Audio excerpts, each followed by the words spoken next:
Hello student, this is Prathamesh and I welcome you all to the तोशिप tutorial. आज की इस लेक्चर में हम लोग अंडरस्टैंड करते जा रहे हैं close loop configurations of the op amp. जैसे हमने पहले डिस्कस किया था कि क्लोज लूप कॉन्फ़िगरेशन में भी हम लोग ओप एम्प को as a inverting, non inverting and differential amplifier use कर सकते हैं। उसी कंसेप्ट को आगे लेके यहाँ पे अंडरस्टैंड करते हैं inverting amplifier in close loop configuration. So let's get started. Take your notebook, take your pen and give the heading closed loop inverting amplifier। इसका डेरिवेशन एग्जाम में बहुत बार पूछा जाता है, भले आपका यूनिट टेस्ट है, मेन एग्जाम है। क्लोज लूप इन्वर्टिंग एम्पलीफायर, इसका जो डेरिवेशन है ये बहुत बार पूछते हैं। ओके, अभी यहाँ पे एक बार अंडरस्टैंड करते हैं क्लोज लूप का मीनिंग क्या होता है, फिर धीरे धीरे डेरिवेशन के ऊपर जाते हैं। फाइन, सबसे पहले इन्वर्टिंग एम्पलीफायर हमने क्या बोला है, ओप एम्प के पास खुद के दो टर्मिनल्स है जिसके ऊपर आप उसको इनपुट दे सकते हो। एक होता है माइनस साइन जिसको हम लोग इन्वर्टिंग बोलते हैं, एक होता है प्लस साइन जिसको हम लोग नॉन इन्वर्टिंग बोलते हैं। ओके, तो अगर मैं इनपुट दे रहा हूं सिर्फ इन्वर्टिंग टर्मिनल को, तो वो हो गया मेरा इन्वर्टिंग एम्पलीफायर। इस केस में जो अदर टर्मिनल होता है उसको हम लोग ग्राउंड करते हैं। ओके, तो यहाँ पे इन्वर्टिंग एम्पलीफायर मतलब input is given to inverting terminal and non inverting terminal is grounded. Fine, ये कंसेप्ट क्लियर हो चुका है। नाउ जब बात करेंगे क्लोज लूप की, तो इसका एग्जैक्ट मीनिंग क्या होता है। ओके, तो हमने लास्ट टाइम भी एक बार ये डिस्कस किया था कि लेट्स टेक एग्जांपल कि मेरे पास कोई सिस्टम है। ओके, इस सिस्टम के पास एक इनपुट हम लोग डिफाइन कर रहे हैं। ओके, इस सिस्टम के पास क्या है, एक इनपुट है जो हमने डिफाइन किया है, एक इनपुट है और एक सिस्टम का आउटपुट प्रोड्यूस्ड हो रहा है। Okay, now input and output के बीच में जो रिलेशन है वो हम लोग डिफाइन करते हैं with respect to whatever the operation perform by this circuit. Okay, जैसे सपोज ये ओप एम्प है, यहाँ पे इसका इनपुट जो वी इन करके दिया है, तो आउटपुट में डिफाइन करता हूं ए इंटू वी इन। ओके, तो ए जो है that is a gain of this circuit. Fine, एकदम सिंपल लैंग्वेज में बोल दिया। ओके, अभी अगर मुझे क्लोज लूप डिफाइन करना है तो क्लोज लूप का मतलब क्या बनता है कि इस आउटपुट का, ओके, इस आउटपुट का मैं क्या कर रहा हूं, part of output, part of signal is given back to the input. Okay, तो मैं with the help of multiple configurations, okay, feedback configurations होते हैं, voltage series, voltage shunt, okay, current series, current shunt, ये सारे configuration के type से मैं क्या कर सकता हूं, part of output is given back to input. तो ये मेरे लिए हो गया क्लोज लूप कॉन्फ़िगरेशन। ठीक है, क्लोज लूप का एडवांटेज क्या होता है, क्लोज लूप का एडवांटेज ये है कि ओप एम्प जो ओपन लूप में सैचुरेट कर रहा था, ओके, ओपन लूप में जो आउटपुट है वो plus V sat and minus V sat इसी रेंज में है, इसके अलावा आउटपुट दिख नहीं रहा है। तो अगर मुझे फाइनाइट आउटपुट चाहिए, मुझे मेजरेबल आउटपुट चाहिए, तो मैं क्या कर सकता हूं, यहाँ पे फीडबैक क्रिएट कर रहा हूं। फीडबैक के हेल्प से मेरा ओप एम्प जो है ये क्लोज लूप में काम करेगा। ओके, देखो ये एक कंसेप्ट हो गया। ओके, अभी देखते हैं कि इसका डायग्राम कैसे ड्रॉ करते हैं। तो डायग्राम ड्रॉ करने के लिए इंपॉर्टेंट होता है अंडरस्टैंड करना फीडबैक देना कैसे है। ओके, तो यहाँ पे एक छोटा सा डायग्राम मैंने ड्रॉ करके रखा है। This diagram will give you idea about the close loop inverting configuration. Fine, देखो यहाँ पे माइनस साइन ये हो गया इन्वर्टिंग टर्मिनल, प्लस साइन ये हो गया नॉन इन्वर्टिंग। तो मैंने नॉन इन्वर्टिंग को सबसे पहले ग्राउंड कर दिया, ये मेरा बेसिक काम होता है डायग्राम के अंदर। ओके, फिर मुझे plus VCC minus V define करना है और एक मेरा आउटपुट होगा वो भी हमने डिफाइन कर दिया। ओके, यहाँ पे आपको अंडरस्टैंड करना है इन्वर्टिंग को मैंने सबसे पहले वाया एक सप्लाई एंड रजिस्टर इनपुट दे दिया, वाया एक सप्लाई एंड रजिस्टर मैंने इन्वर्टिंग को इनपुट दे दिया। ओके, अभी एडिशनल क्या दिख रहा है आपको, ये जो एक लाइन दिखा आउटपुट से लेके इनपुट तक एक लाइन है एंड उसके बीच में फीडबैक रेजिस्टेंस आरएफ कनेक्टेड है, बस इतना ही चेंज करना है। ओके, हमने देखो इसके पहले वाले लेक्चर में हमने ओपन लूप ड्रॉ किया था। ओपन लूप के केस में इनपुट एंड आउटपुट इसके बीच में कुछ भी नहीं था। ओके, ओपन लूप कॉन्फ़िगरेशन था। Okay, this is close loop configuration. यहाँ पे हम लोग इनपुट एंड आउटपुट के बीच में पर्पसली क्या कर रहे हैं, part of output connected back to input in terms of the resistor in between connect करके। ओके, तो ये एक सिंपल सा कॉन्फ़िगरेशन है ओप एम्प का।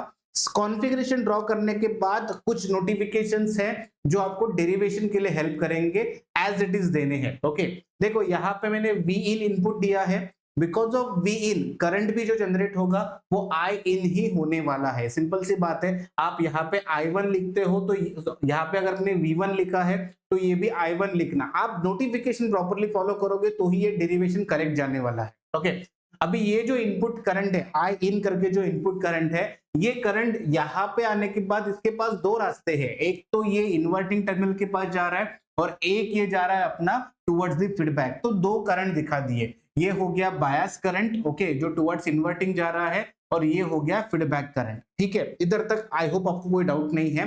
एंड अभी कुछ बचा नहीं है, V0 तो RL के अक्रॉस दिखा दिया है, फाइन।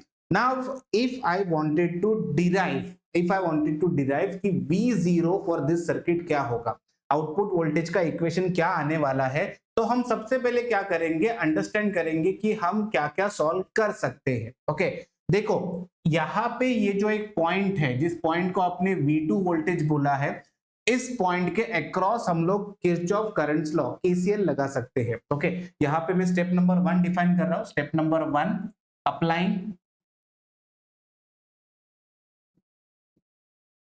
KCL एट, अभी ये जो V2 पॉइंट है तो डायरेक्टली मैं V2 ही बोल रहा हूं, applying KCL at V2। Okay, KCL क्या बोलता है, KCL का सिंपल सा फंडा है, incoming current is equal to outgoing current. Okay, या फिर the algebraic sum of current is equal to 0। ये दो कंसेप्ट है KCL के पास। ओके, इनकमिंग करंट कौन सा दिख रहा है, आई इन, इनकमिंग है, is equal to outgoing current, outgoing में दो करंट दिख रहे हैं मुझे, IB and IF। Okay, so as per this I can clearly write I in is equal to IB plus IF।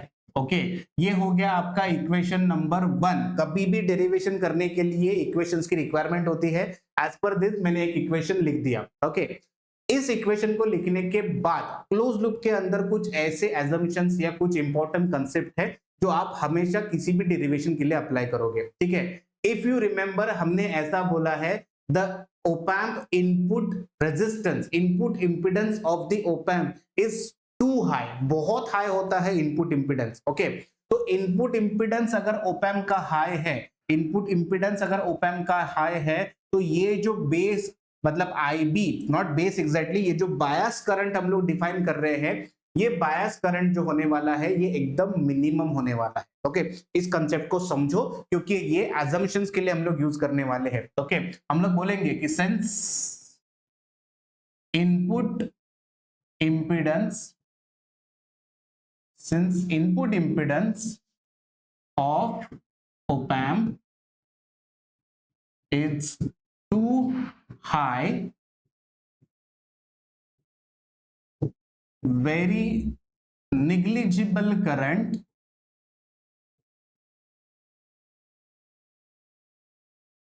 कौन सा, negligible current IB flows।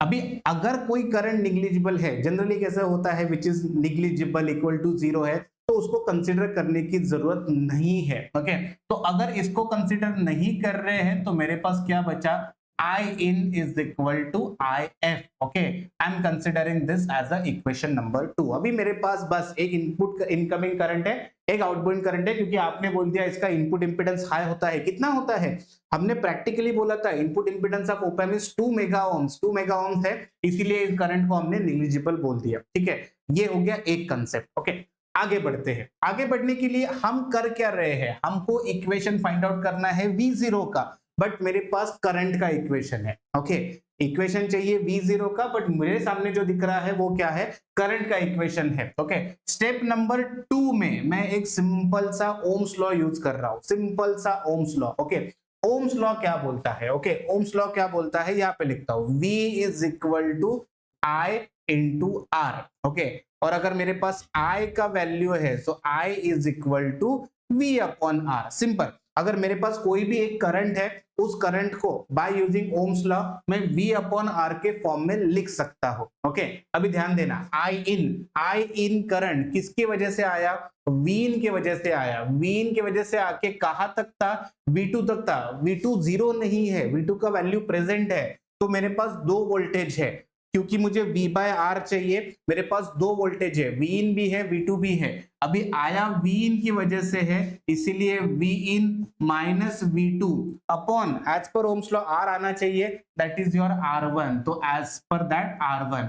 Similarly IF start कहां से हुआ, V2 से, एंड कहां पे हुआ, V0 पे। I will say V2 minus V0 upon में कौन सा रेजिस्टेंस है, RF, चलो उसको भी लिख दिया। ओके, ये इक्वेशन बहुत इंपॉर्टेंट है, अगर ये नहीं लिखा तो आपका करंट का इक्वेशन वोल्टेज के फॉर्म में कन्वर्ट ही नहीं होगा, कहां से V0 का फॉर्मूला निकालोगे। ठीक है, यहां पे मैं आपको एक इंपॉर्टेंट कंसेप्ट सिखाने जा रहा हूं, जिस कंसेप्ट का नाम है वर्चुअल ग्राउंड कंसेप्ट। ओके, ध्यान से सुनना, इस कंसेप्ट को यूज करके क्लोज लूप में बहुत सारे डेरिवेशन किए जाते हैं। Okay, virtual ground concept. Okay, virtual ground मतलब क्या होता है। ओके, एक चीज ध्यान से सुनना। ओके, सपोज आपके पास inverting and non inverting op amp है। ओके, सपोज आपके पास inverting and non inverting op amp है, तो आपका जो V0 होता है, okay,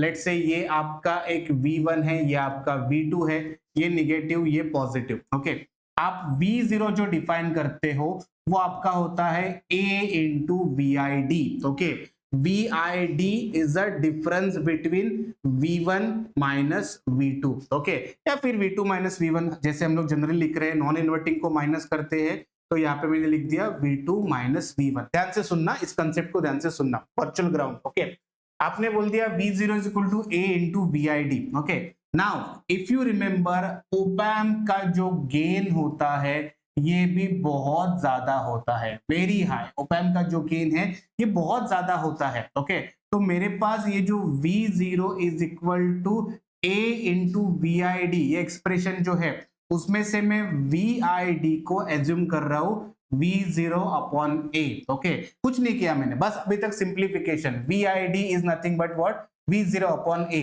now if something is too high, मतलब में V0 upon generally infinite, ideal gain कितना होता है, इनफाइनाइट, तो मेरे हिसाब से ये V0 फैक्टर चला गया। ओके, इज इक्वल टू क्या मिला, 0। Now what is VID, VID is V2 minus V1, ये साइड में मुझे 0 मिला, मैं V1 को वहां पे लेके जा रहा हूं। ओके, तो जनरली क्या होता है, जनरली अगर ओप एम्प का गेन हाई है और अगर मैं इस वोल्टेजेस को कंसीडर कर रहा हूं V1 एंड V2 को, ओके, तो दोनों वोल्टेज इक्वल होते हैं। ओके, मतलब अगर मैंने V1 को ग्राउंड किया तो वर्चुअली मैं V2 को भी क्या करूंगा, ग्राउंड ही ट्रीट करूंगा, ये एक दूसरे को फॉलो कर रहे हैं। ओके, V1 को ग्राउंड किया तो V2 को भी मैं वर्चुअली क्या करूंगा, ग्राउंड ही कंसीडर करूंगा। इस कंसेप्ट को बोलते हैं virtual ground concept. As per virtual ground concept आपको इतना समझना है कि ये जो वोल्टेजेस है V1 V2, ये वोल्टेजेस हमने यहाँ पे जो दिखाए हैं V1 एंड ये V2, ये दोनों क्या होने वाले हैं, इक्वल, सेम। अभी आप देखो V1 मैंने क्या किया है, ग्राउंड किया है, अगर V1 0 है तो बाय डिफॉल्ट V2 भी क्या होगा, 0 होगा। लिखेंगे since V1 is equal to V2 is equal to 0, this is by virtual ground। okay, this is by virtual ground concept। okay, तो बाय वर्चुअल ग्राउंड अगर मैं किसी चीज को बोल रहा हूं कि ये 0 है, तो मेरे इक्वेशन में बचा क्या, मेरे इक्वेशन में बचा V in upon R1 is equal to minus of V0 by RF। Okay, आप काम कर रहे हो V0 के लिए या फिर आप काम कर रहे हो गेन के लिए, एनीवेट V0 अपॉन Vin कैलकुलेट करो, या फिर सिर्फ V0 का इक्वेशन चाहिए तो V0 will be equal to minus of RF by R1 multiplied by Vin तो इनपुट ही होता है आपका, एंड ये हो गया आपका फाइनल आंसर जो आप एज अ डेरिवेशन करके कंसीडर करोगे। ओके, देखो किसी भी सर्किट में आपको V0 कैलकुलेट करना है। ओके, आइदर V0 कैलकुलेट करना है या फिर गेन कैलकुलेट करना है। इस सर्किट के अंदर हमने बहुत सिंप्लीफाइड रख दिया इसको। हम सबसे पहले incoming current is equal to outgoing current define कर दिए, फिर हमने एक छोटा सा रूल लगा दिया कि ओप एम्प का इनपुट जो होता है, इनपुट इंपेडेंस बहुत हाई होता है, इसके लिए ये बायस करंट 0 हो गया, तो I input is equal to I F, ये इक्वेशन हमारे पास आ गया। इस इक्वेशन को हमको वोल्टेज के फॉर्म में लाना था, इसीलिए by using ohm's law, okay, I is equal to V upon R का हमने हेल्प ले लिया। V in to V2 I in current था, इसीलिए V in minus V2 upon R1 लिख दिया। Now V2 to V0 IF current है, इसीलिए V2 minus V0 upon RF कर दिया, ओके। फिर इसके बाद मैंने आपको वर्चुअल ग्राउंड का एक कंसेप्ट सिखा लिया। वर्चुअली ग्राउंड, इसका मतलब अगर एक V1 अगर मैंने ग्राउंड किया है तो मैं अदर टर्मिनल को V2 को भी उस वोल्टेज को क्या ट्रीट कर रहा हूं, वर्चुअली ग्राउंड, या फिर वो दोनों इक्वल होते हैं, जो वोल्टेज यहाँ पे वो यहाँ पे आना चाहिए, ओके।